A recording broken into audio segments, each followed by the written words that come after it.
একবার এই টিউবওয়েলটির চারপাশের অবস্থাটা দেখুন। চারদিকে প্লাস্টিক, দুর্গন্ধযুক্ত কাদা, নোংরা ময়লা, সব মিলিয়ে জায়গাটির অবস্থা ছিল খুবই খারাপ। এসব দেখে সত্যিই আজ মনটা খারাপ হইল। একটা মানুষের প্রয়োজনীয় পানির উৎসের চারপাশে যদি এমন ময়লা আবর্জনা পড়ে থাকে, তাহলে কারোই বা ভালো লাগে বলুন? এই টিউবওয়েলটি একসময় অনেক মানুষের পানির চাহিদা পূরণ করত। স্কুলের ছাত্ররা, আশপাশের দোকানদার ও ব্যবসায়ী ভাইয়েরা, এমনকি ট্রাক অফিসের শ্রমিকরাও এখান থেকে পানি পান করতেন। কিন্তু সময়ের সঙ্গে সঙ্গে টিউবওয়েলের চারপাশে এতটাই ময়লা আবর্জনা জমে যায় যে অনেকেই এখান থেকে পানি পান করা বন্ধ করে দেন। কারণ পানির উৎস পরিষ্কার থাকলেও তার চারপাশের পরিবেশ যদি নোংরা থাকে, তাহলে সেখানে পানি পান করতে মানুষের স্বাভাবিকভাবেই অস্বস্তি হয়। তাই আজ আমরা তিনজন স্বেচ্ছাসেবী মিলে সিদ্ধান্ত নিলাম, যে কাজটি হয়তো অনেকেই এড়িয়ে যাবেন, সেই কাজটি আমরা নিজেরা শুরু করব। হাতে দা, কোদাল এবং প্রয়োজনীয় কিছু সরঞ্জাম নিয়ে আমরা নেমে পড়লাম টিউবওয়েলটির চারপাশ পরিষ্কার করার কাজে।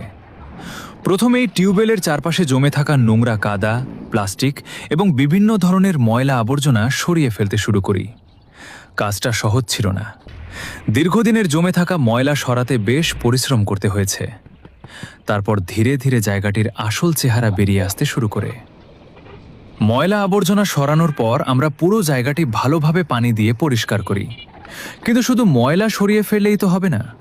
টিউবওয়েলের চারপাশ যতটা সম্ভব পরিষ্কার ও ব্যবহার উপযোগী করার জন্য আমরা ডিটারজেন্ট পাউডার ব্যবহার করি। এরপর ব্রাশ দিয়ে পুরো জায়গাটি ভালোভাবে ঘষে পরিষ্কার করি। অনেকক্ষণ পরিশ্রম করার পর আবারও পানি দিয়ে জায়গাটি ভালোভাবে ধুয়ে ফেলি। এক সময়ের নোংরা ও দুর্গন্ধযুক্ত জায়গাটি ধীরে ধীরে পরিষ্কার হতে শুরু করে। আমাদের উদ্দেশ্য ছিল খুবই সাধারণ, কোনো বিনিময় নয়, কোনো পারিশ্রমিক, শুধু মানুষের উপকার করা।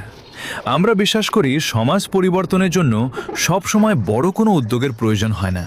ছোট ছোট ভালো কাজই একদিন বড় পরিবর্তনের কারণ হতে পারে। আজ আমরা তিনজন মিলে একটি টিউবওয়েলের চারপাশ পরিষ্কার করেছি।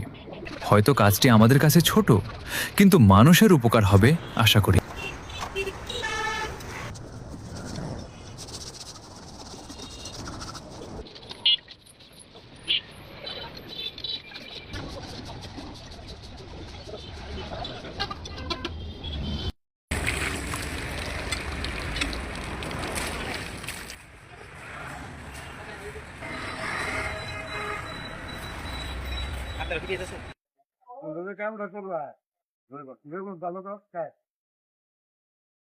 মোটামুটি যে কাজটা করেছো আল্লাহর রহমতে খুবই ভালো হয়েছে।